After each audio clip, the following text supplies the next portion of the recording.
What's good, people? This is Cypher, and I am here on a Monday just like you are. Happy Monday, by the way. Let's get this day out the way. So we're here with hip-hop hot takes. These are hot takes I've taken from the internet, from in-person conversations, and from the polls I put up on my channel. And by the way, if you vote on my polls, I appreciate you. Crowd engagement is my thing, so I like for us to go ahead and just talk about it, you know what I'm saying? So I appreciate you guys.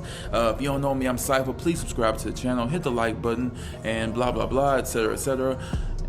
Hey, I'm done selling. Watch the video. Hey you guys, we're here. Let's get started, and I'm gonna talk to you about some hot takes from hip hop, and I'm gonna discuss them with you. Probably like a few. Expect for this every Monday. That's what I'm gonna try to get to going. Every Monday we talk about these things, whether it's in person, whether it's internet, whether it's my coworkers, whether it's y'all. We talk about it, so why not share it with you guys? Let's get started. I don't like Drake and Sexyy Red's attempt to correct BBL Drizzy. It just seemed pretty trash.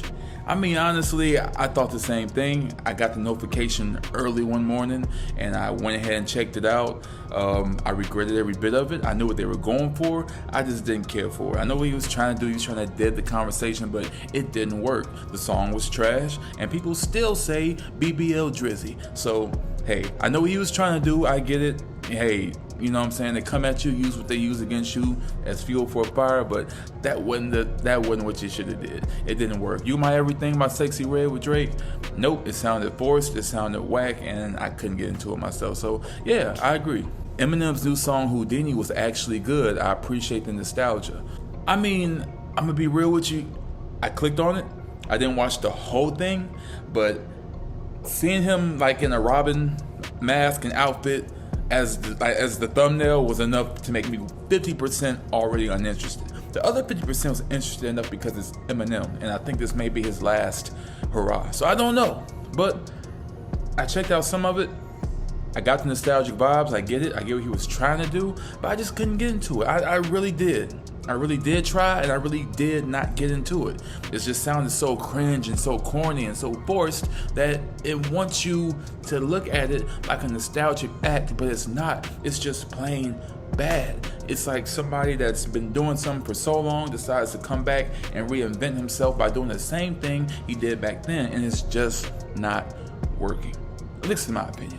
J. Cole is still in the big three. There is no replacement.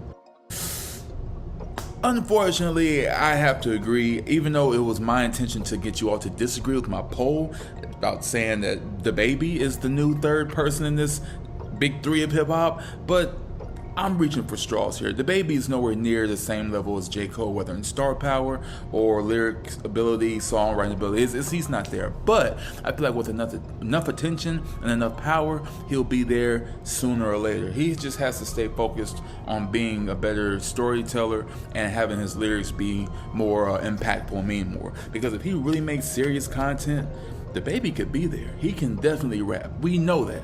So no matter what singles he put out, no matter what trash he talk, if it's BS, if it's something stupid, we still know the guy can go. You've heard the Sexyy Red remix with him. You heard the Not Like Us remix with him. You've heard him kill these beats. So many. It's too many. He's got it. He can definitely be next. There's been so many people that are supposed to be there, but they're not. Those are the people we're gonna have talked about in another video. Kanye West's College Dropout was the best album of 2004. So this came from me talking about 20 years ago this year. All right, who had the best album of 2004?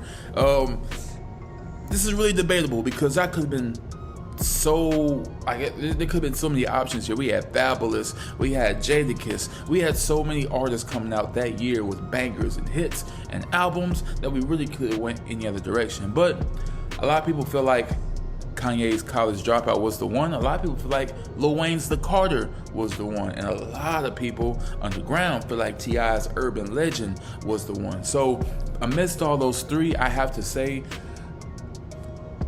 I like College Dropout, but I like Late Registration that much better. As far as The Carter, I can't really say The Carter is better than College Dropout.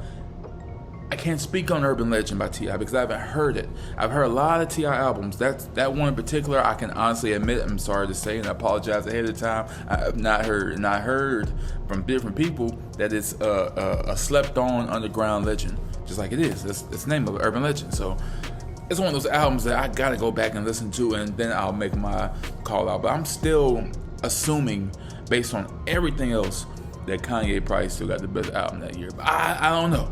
We just had to see. People are still saying no-Diddy. Is that really a thing?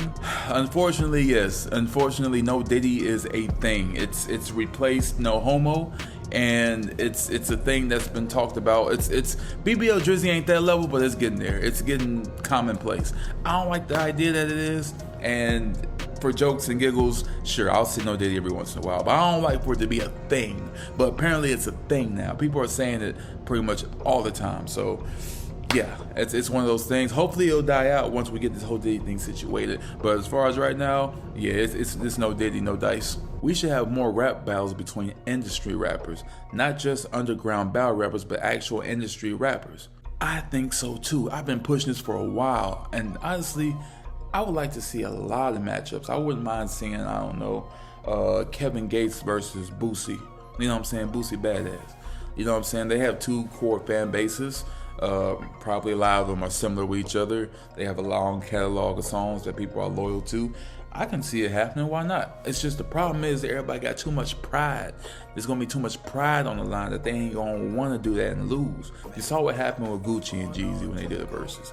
You know what I'm saying? Like it's harder for rappers to go on that route because they have so much pride and everybody wants to win and not look weak. Like it's wrestling.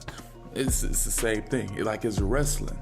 You know what I'm saying? Like you ain't supposed to have somebody look weak. You want them to go over and look tough and strong in the crowd, but you don't want them to be like overpowered too. So it's a crazy balance. And speaking of wrestling, having Sexyy Red on NXT was really good for WWE's ratings. I completely agree. When Sexyy Red got there on NXT Tuesdays, the whole crowd was lit. They knew every verse, every word to the song. During the match, when she was at ringside, they was still singing the song. They was singing Get It Sexy. They was all up on Sexyy Red. So yeah, that definitely helped their stock, whether people want to admit it or not, or think it's just random and there's no real cause to it. Hey, it's growing.